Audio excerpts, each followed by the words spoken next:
Now, suffering is a lonely experience.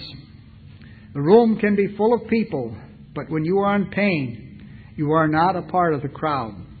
When in pain or suffering, we want to be alone. The person being wheeled into the operating room may be surrounded with a medical staff, but if you've ever been in that spot, you feel quite alone going in for surgery. Jonah, for instance, prayed to the Lord from the belly of the fish, saying that I called to the Lord out of my distress, and He answered me. Out of the belly of Sheol I cried, and Thou didst hear my voice. That was a terrible experience to have to undergo. I hope he didn't have claustrophobia on top of it, but in that condition we see he was a picture of Christ. Now, Jesus was unconscious and at rest while he was in Sheol.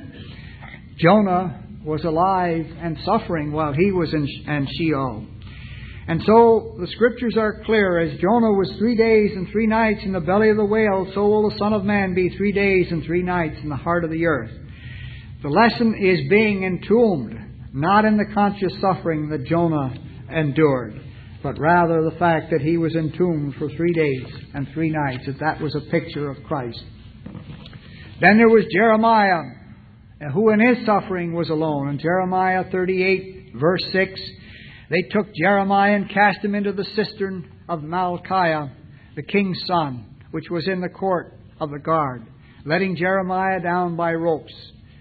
And there was no water in the cistern, but only mire. And Jeremiah sank into the mire. Oh, Jeremiah suffered for telling the people the truth. He had told them the very word of the Lord, which they should have greatly appreciated. But what did they do? They were angry with the word of the Lord, and they were angry with Jeremiah, and they threw him into this pit or this well to perish there. Then there was Abraham's 3-day journey, which was a lonely one, which pictured, in a certain sense, that God had a very lonely experience, because Abraham was a picture of God in this type. Genesis 22:2. It says, "Take your son, your only son, whom you love, and go to the land of Moriah, and offer him there as a burnt offering upon one of the mountains of which I shall tell you." It was 3 days, lonely journey, probably the loneliest journey that Abraham had ever taken. Oh, he had people around him, but he bore in his heart a burden that he could not confide to anyone for those 3 days of lonely journeying with heavy feet, and every step became heavier than the one before. Who could believe God would ask such a thing? In this picture, we see that Abraham pictured God on his lonely journey to Golgotha. And even though Jesus was the Lamb slain from before the foundation of the world, yet there was an added burden as he approached Calvary. God did not invite the angels or any of the heavenly hosts to share his burden. He bore it alone. So all must needs take a similar heavy journey as we go to perform some unpleasant task. Some things we have to bear alone, dear friends.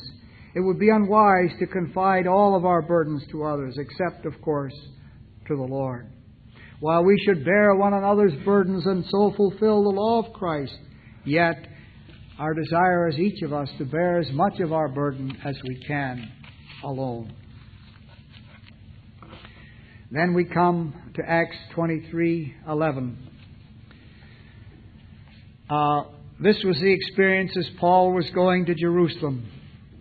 And the Lord, the following night, stood by Paul and said, "Take courage, for you have testified about me at Jerusalem, and you shall bear witness of me also at Rome."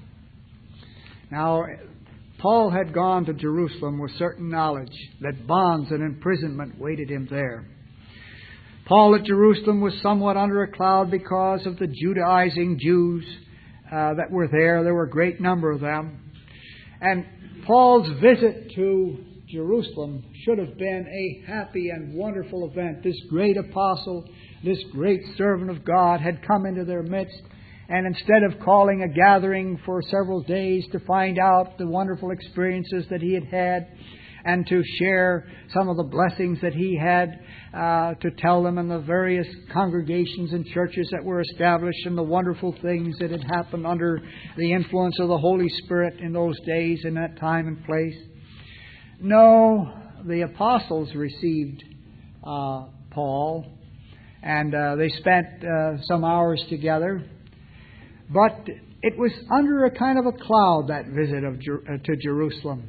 Because after they had spent a few hours and a few days or a few moments with the Apostle Paul, then they began to confide a problem to the Apostle Paul. They said, Paul, we've got a problem here at the church at Jerusalem. You're a wonderful servant of the Lord. However, we've got some brethren here that say that you are against the law of Moses and that you are subverting the law of Moses.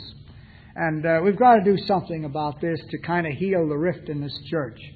And so, we have an idea. We have a thought. Maybe it'd be good if you would... we've got 3 brethren here who are going into the temple to purify themselves. Why don't you go in with them and purify yourself?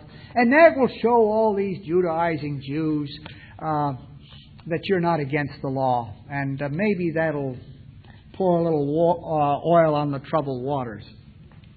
Well, that was human reasoning. And it was wrong reasoning. What they really should have done is called all these Judaizing Jews in and let them see the man himself. Let them hear from his words the truths that he had on this subject.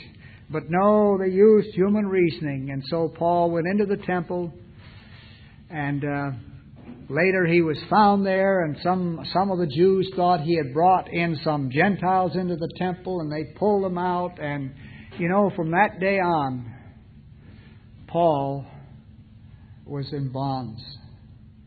And while he was released at some point when he was at Rome, he was later again apprehended and beheaded. And so, but at no time did Paul ever say to the brethren, you got me into this mess. You were the ones that had this bright idea. No, he took it from the Lord. And we see that he knew that the Lord told him that he would suffer, and that he would suffer at Rome. And so he was happy to go there and suffer.